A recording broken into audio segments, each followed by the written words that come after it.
getting started. I'm gonna go ahead and set. Hopefully it sounds like it's being recorded. So good afternoon, everyone. I am Marcella McGowan, and I will serve as your host and moderator for this session. Today's discussion is entitled Getting to the Heart of the Matter, the Medical Science Library Experience in Discovering Our Unique Identity. Our panel will again get started shortly. I just have a few housekeeping notes, please. This is a friendly reminder to keep yourself muted. I will be monitoring the chat, so please type in your questions or comments in the chat box, and then I will read those questions at the end of our Q&A portion. Again, this transcript is a transcript is enabled, so you can turn it off and on by using the live transition feature. You can change the view by clicking on the view button at the upper right-hand corner of the screen.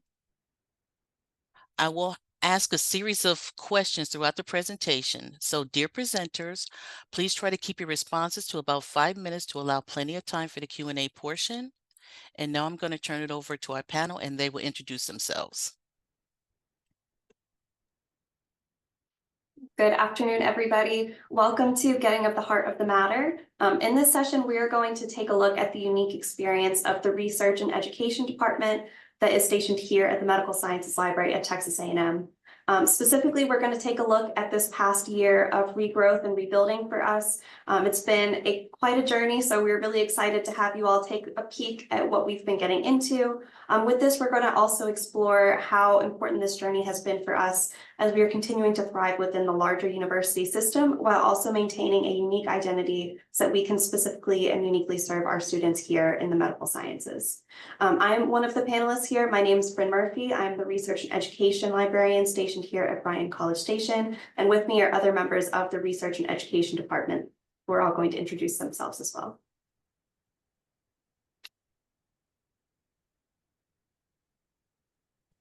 I think I'm up. Hi, everybody. My name is Emmy Lopez. I'm the Assistant University Librarian for Health Sciences and Veterinary Medicine and head of the Research and Education Department here at the Medical Sciences Library. And I'm Sheila Green. I am Research and Scholarly Communications Librarian at the Medical Sciences Library. I am Julia Soders. I am the Outreach and Engagement Librarian here at the Medical Sciences Library.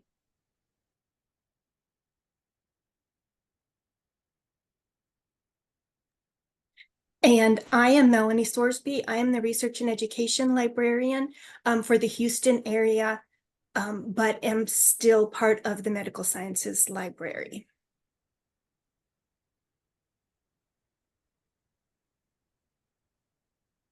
Okay. Okay, it's not wanting to, there we go. There you go. Sheila, what did the team look like before the building process? Can you paint a picture of what things were like at the Medical Science Library Research and Education Department, or RED team, in the beginning of 2023, please? Absolutely. And if we can go to the next slide, this is just a little bit of background to going back a few years there. We started out with a new library director, May of 2019, did some excellent strategic planning and great ideas for ways to move the library forward. And then March 2020, and we all know what happened there. And campus went back to normal by August. And then we have a new president with new ideas about where librarians should be in the faculty versus staff range. There were a lot of changes there that was concerning to a lot of folks. And all of that just kind of snowballed to basically bring about an exodus of a lot of folks within our department and within the libraries in general. And by 2023, we were at a stage where we needed to look at pretty much hiring an entire new department and planning for a move. If we can go to the next slide, just to kind of give an idea of the overall picture, and this is university libraries as a whole. With the changes from Path Forward and everything else, between faculty resigning, that was retiring, left for other departments, whether that was other faculty departments or elsewhere, or just plain open positions that we had had before all of the things started. There were probably more not librarian positions than there were remaining librarian positions. And medical sciences library was definitely not the only one that was hit with this. The red team was basically Sheila as the lone librarian and a bunch of empty org chart boxes. But there were other groups within the libraries that were also left with the lone librarian situation. So we started out the year and that situation with, okay, what are we going to do? What are our next steps while we try to rebuild? And if we can go to the next slide. Okay, so this is kind of what the department and what Sheila was doing at the time. Obviously, there were things that needed doing regardless, and there were things that we just plain had to stop and halt. So we had some evaluation with our leadership of, okay, what are we going to stop? What are we going to continue? What are we going to, make our best effort to move forward with? So we stopped our review service and our mediated structured search services. That's time consuming. And with all the other things that are going on, that there just wasn't time to do that. But during that time period, it was basically, if it was a reference or a consultation with staff, students or faculty, if it was an orientation, if it was an instruction class, or if it was just general workshops for faculty or graduate students or whomever, I was generally responsible for that. There are plenty of folks here in the library that I'm sure took reference questions that I never knew about. There were instructions classes where I would make a deal with somebody, okay, I'll do this one if you do that one. I'll do the slides if you go do the thing because I'm busy doing the other thing at the same time. So there was plenty of that kind of working through it. And there was a lot of communications with our client groups. It was, yes, get on my orientation calendar early so I can get a slot in there. Some of those orientations are going to be by Zoom because we just can't get to all of the places all at once. There is a time period in June when medical residents all start all at once all over the country. And there is about 2 weeks where all of the library orientations happen. So there were 8 or 9 orientations that were taking place within 3 or 4 days across the state. And you can't be all of those places at once. So many of those ended up being virtual.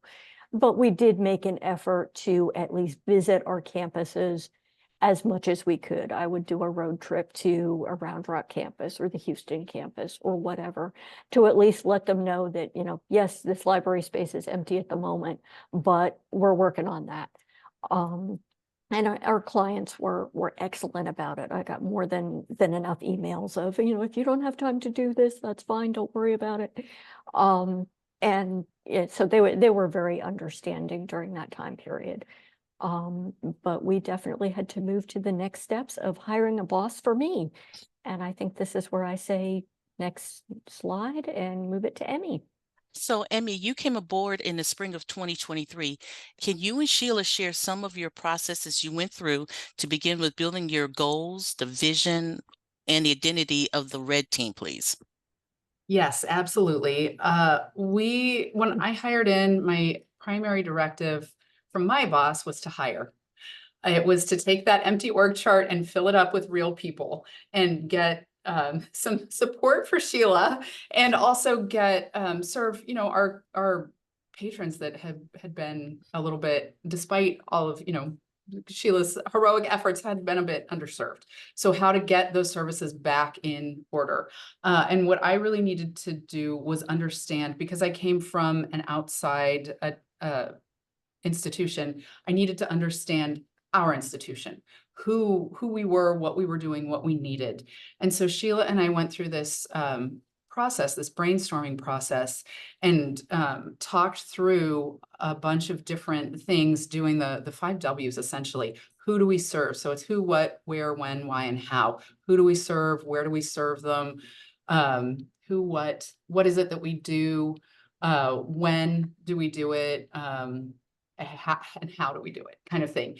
And what this kind of did two things. It brought together some of that institutional knowledge that was kind of second nature to Sheila, because she'd been here, I think at that point, 5-ish years. And we were able to distill it down into a document that we share when we're onboarding. And I'm happy to announce that we're going to share the document again, because we're onboarding 3 people right now, which is amazing. But our team sort of affectionately refers to that as our vision board. And that gave us our kind of framework and understanding of where we needed to start putting people in, what roles, how to write those position descriptions and get people going. Before we move on, Sheila, is there anything that you want to add to that discussion? I think the thing I would add is just that we saw this as an opportunity. We couldn't do things the way they had been done anyway. So let's start from scratch. And what kinds of things can we bring into this model, like one individual not being the single point of failure. If, you know, somebody's out sick a day, it's like, okay, the world has to stop because that person's gone. And what can we do to share that knowledge across the team? I think was important for me as we were talking through this.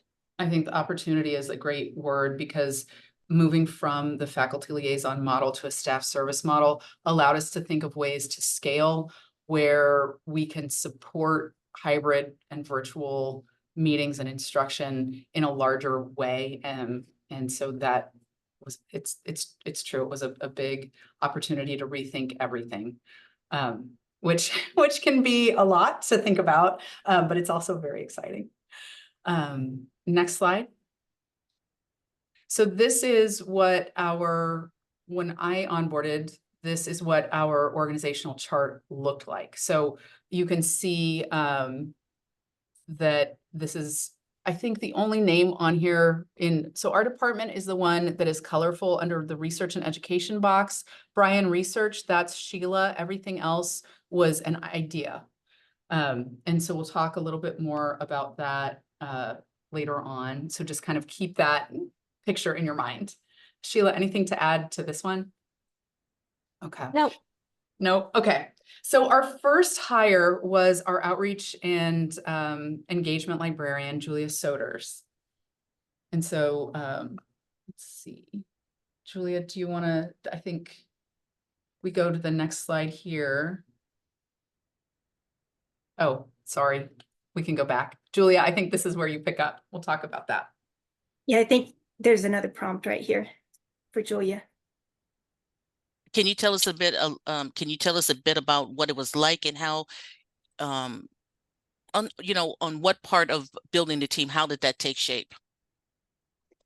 So it was actually kind of strange for me, because I've actually worked at the Medical Sciences Library for 16 years.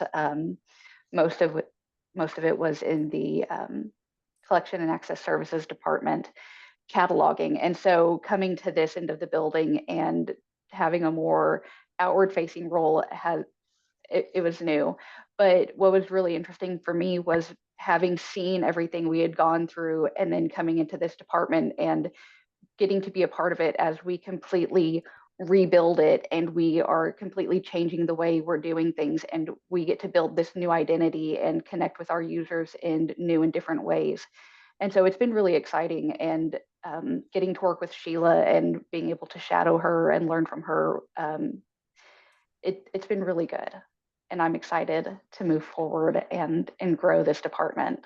But I will say it was definitely a challenge being the first one in, because so much of what I need to do and plan to do is dependent upon us building the department. And so I'm sitting here and I'm waiting, and I'm so excited now because like Emmy said, we're onboarding 3 new people right now. And so I'm like, oh yay, all the fun things that I get to do.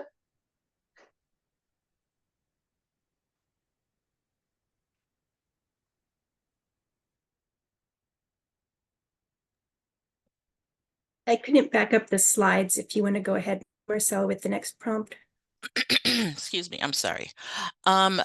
We talked about how the rest of the team fits into the medical science organization. Can you also talk about how making decisions affect the team and what you will be focusing on?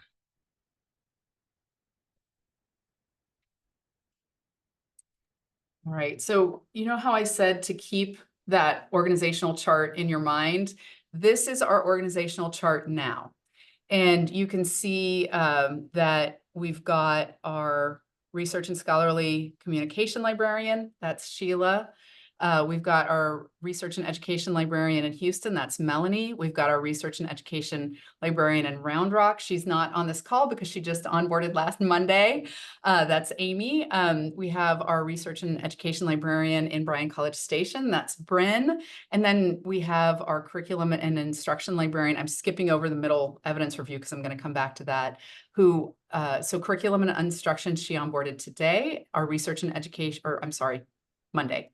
Hired in Monday. And then our research and education librarian for South Texas, onboarded Monday. Outreach and engagement is Julia. We do have a future slot open, but that's 1 instead of 9. And then if we backtrack to the evidence review and scholarly dissemination librarian, that's Margaret. And under her, she has a review services specialist who helps with a lot of the administrative pieces of running review services. And then the evidence review librarian we're in the process, Margaret's in the process of interviewing for that position. So that position should fill before the end of summer. And so you can see that we are poised in a year. Our services, our reach is going to be so much different than it is now. And one thing that I do want to say is that there are no services without people. So having the staff in place to do this work is incredible. And we are so excited to be able to serve our client groups and really kind of get running. Let's see. So then let's move forward to the next slide. So we were in a situation where, if you'll recall, Sheila talking about the timeline of events. So we went from kind of COVID operations to path forward operations to post path forward operations. So that represented several years. And we weren't sure what our baseline was. And so our direction for this year while we were onboarding was to put a stats collection document in place. And for those of you who are here with us, yes, this is a little bit redundant, but we are faithfully recording our stats in a couple of different places because we wanted to get a very clear snapshot for ourselves of what does this year look like? What is it that we are doing? And so we're building this baseline to really understand, okay, this is where we are. So then what is it that we really want to collect to understand what we're doing and where we're going? So that was our intent. We don't have a lot of hard numbers yet to share out. This is our kind of developing a baseline time. And then I think next slide and on to Sheila.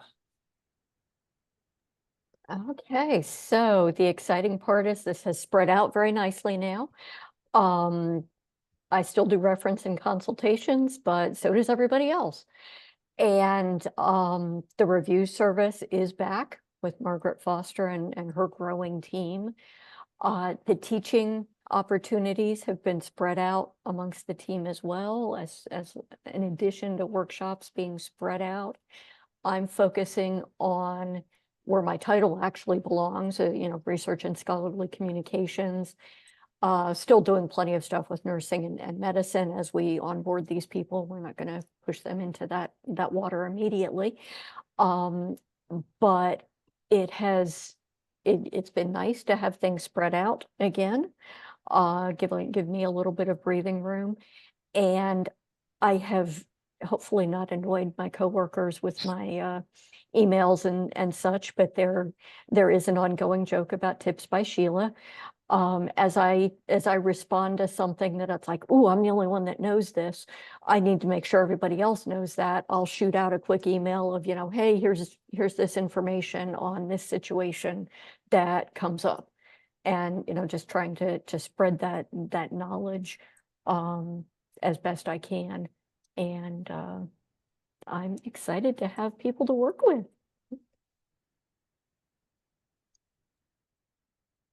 Yeah, so instruction is actually one of the areas where Sheila has been able to hand off some of her responsibility. Obviously, Sheila is a fantastic librarian, a fantastic educator. She did a really good job of holding down the library for us when she was the lone librarian here. But we're really excited that this is an area where we can kind of expand to other members of the team, especially with now we have so many people staffing in our regional locations. So as you can see on the screen here, these are different instruction topics that we were able to teach on last year.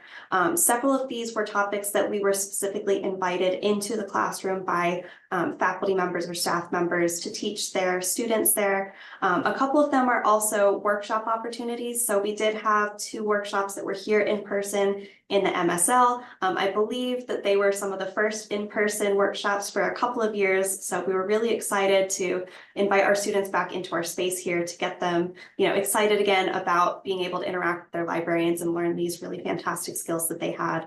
And this is obviously an area where we are going to continue to grow for the next few years. I've taken on a portion of the instruction here in the Bryan College Station area. So I've been able to get out into the classroom. I've been really excited because there's been a lot of professors that have been very eager to invite us back into their spaces, which, as instructional librarians, we love to see that. But additionally, we've also seen a really big increase in our regional locations asking for us to come back into their spaces as well. So I've done a couple of instructional opportunities in McAllen, a few in in Kingsville as well. And I believe that Melanie is getting ready to do some in Houston coming up. So we've had a lot of really great opportunities to reach out to and get to interact with students that that Sheila normally didn't get the chance to when she was here doing all of the things on her own.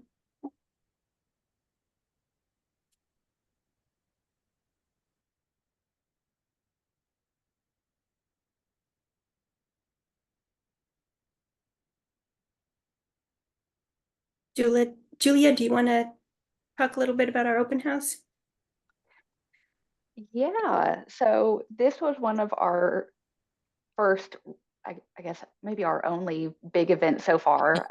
This was our Love Your Library open house, and this was an opportunity we had to kind of introduce Melanie to all of our users at our Houston campus in Mid Tower. And it was a really scary thing.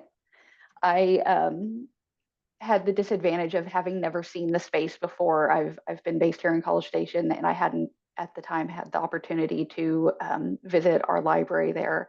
And so Melanie did a really great job of taking pictures and sending them to me so that I could kind of plan this out. And we were able to pull off this really great event. We had students and faculty and staff in for about 2 hours. Played some really fun games. Had some trivia, putt, and had pizza.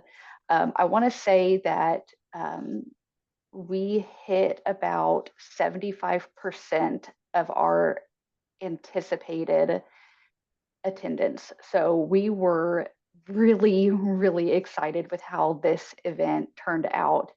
And getting to talk to the students, they were really excited to learn about the different things that the library could do for them. And hearing feedback from Melanie after the event, they were just so happy to have us there and to know that they had that support system in place.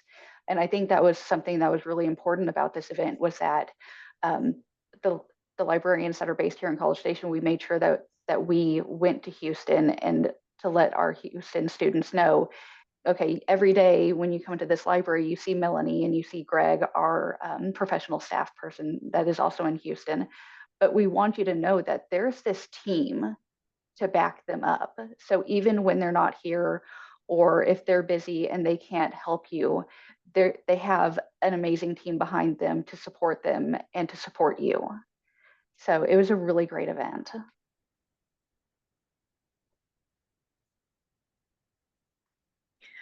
Yeah, it was great. And my one tip for you all, if you are wanting to plan something like this, is bring your outreach and engagement librarian in early.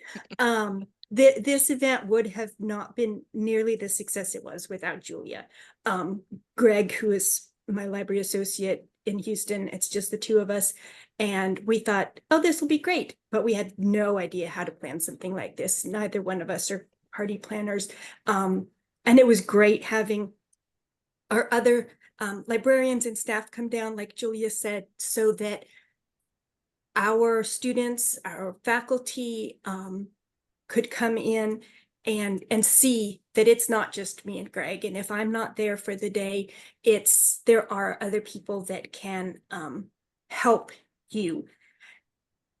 And the day after our Love Your Library event, which if you didn't guess was on Valentine's Day, Greg and I came into the office. This is my office door, and one of our students had written this NMed Hearts Our Librarians message, and it just made our day.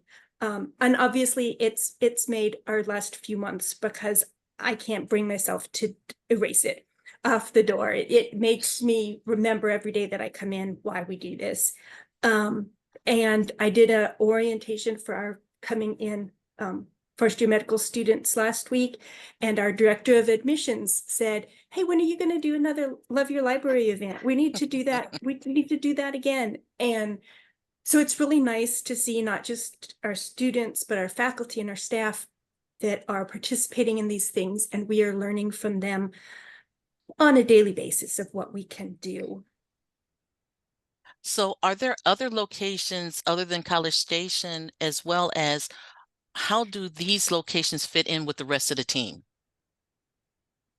Yes, we actually have at the moment 3 regional campuses included within the Medical Sciences Library. This, if you can't tell, is the same space as in the previous slide, just without the party going on.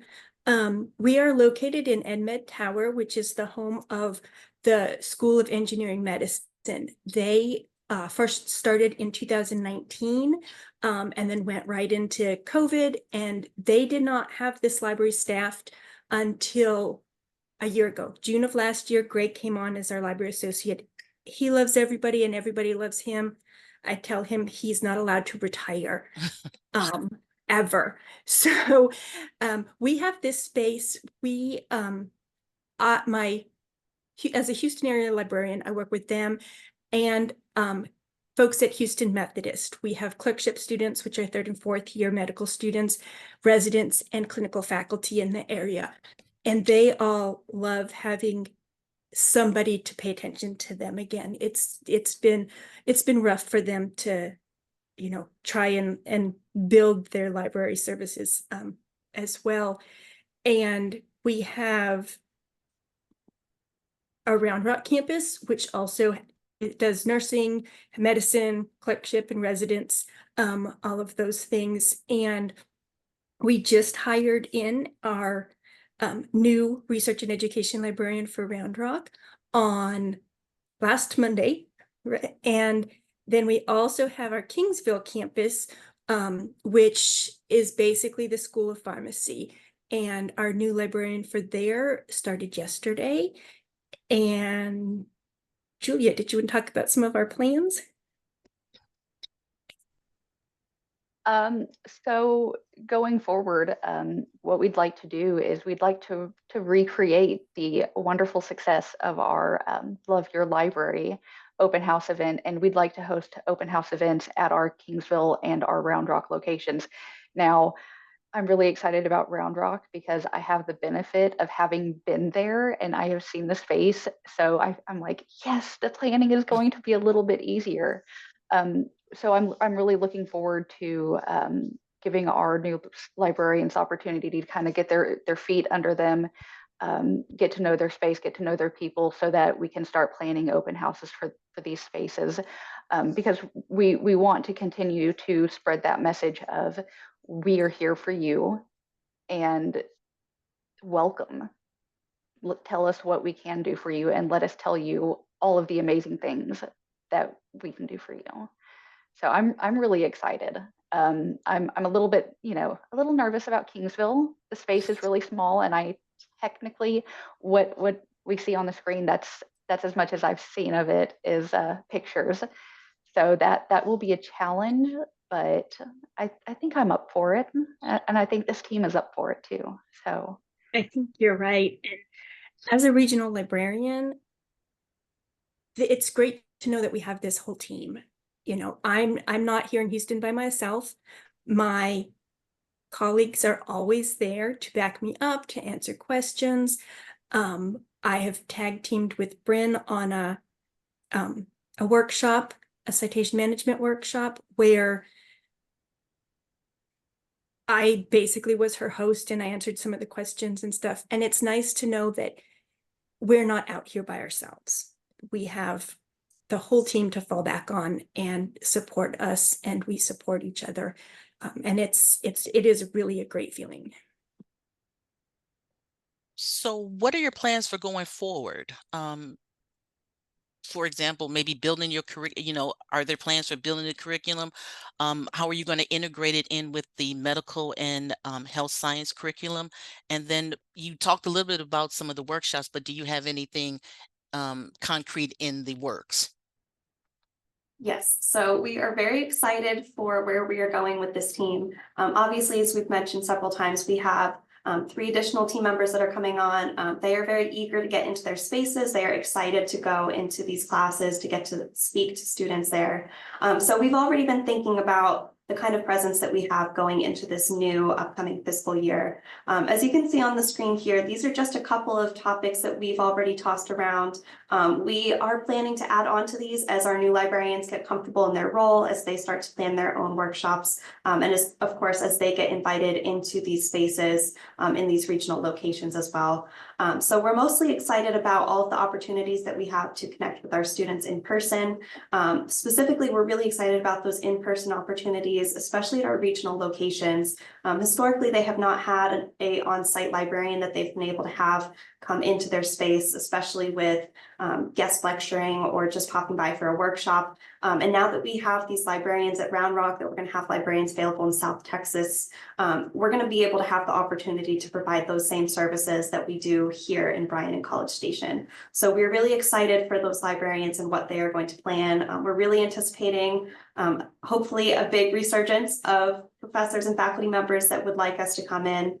Then we're also, of course, really excited because we have just hired our curriculum and instruction librarian. So she's going to have the unique opportunity this year to assist any of our schools as they are getting ready to revamp their curriculum. I know just off the top of my head that medicine already has some plans to get started. And our new librarian that is going to be fulfilling that role, Angelique, is very uniquely qualified to handle this. So I think that she is going to do a really fantastic job advising the School of Medicine on how to revamp their curriculum. And hopefully she'll be able to provide them some examples on how they can get more involved with library resources, how they can get their students into the library using the resources that we have available to them. So obviously there's a lot of really exciting opportunities for us coming up this year in instruction. As a team, we want to be a recognized team here at Texas A&M that can go into these classrooms and provide these types of services for our patrons, for our students, for these faculty members. So this is one of our big goals going into the next year. So, Emmy, does your team have a strategy for carrying the red team into the future, as you just said? And then what does that look like for the team's identity? All right, so one of the things that is carrying us forward is when I came in just over a year ago, there wasn't a blank slate. Stephanie Fulton, my boss, had started had outlined the structure that we have in place now, which is proving to be very effective. Where there in our regional locations, we have one library professional staff who is at the desk and is operationally focused, and then the librarian who is services focused. And so that connection is very, very useful and creates a really nice collegial environment. So that is something that we are definitely going to continue and carry forward. And we also developed a model to expand our capacity in terms of online and hybrid instruction, where our librarians go in rather than one person going into a guest lecture scenario, there are two. So one person focuses on the content and giving the content and doing the guest lecture and the instruction, and the other person focuses on the production piece. So running the Zoom room or the team space or the whatever's happening in our LMS, and then answering questions and posting links and handling all of those things that can be so distracting when you're actually trying to deliver your content and instruction. That has also proved to be very effective, so we plan to continue that. It's easier to be in larger virtual classrooms when you have that structure. And then we are really in a phase of building relationships.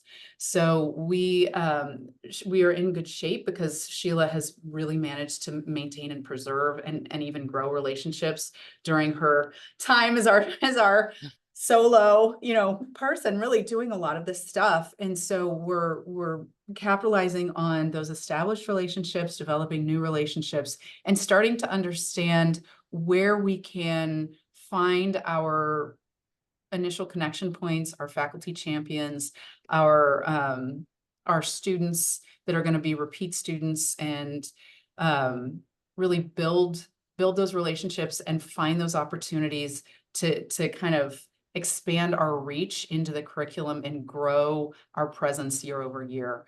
And obviously, a core piece of that is going to be our statistics, annual assessment and reflection, and then our strategic planning each year.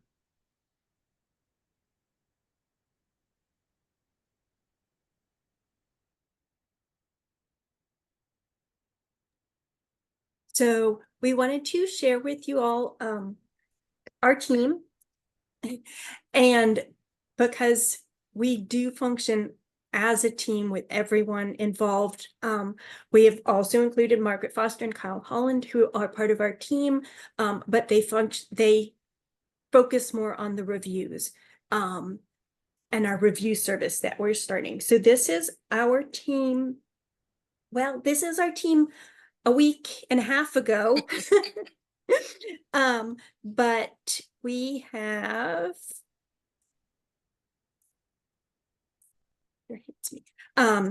coming soon, and actually, because I said they started, I made these slides early. Amy Martin Klump is going to be our Round Rock librarian. She started last week. Kathy Carter is our South Texas librarian. And Bryn talked about Angelique Lackey, who is our curriculum and instruction librarian.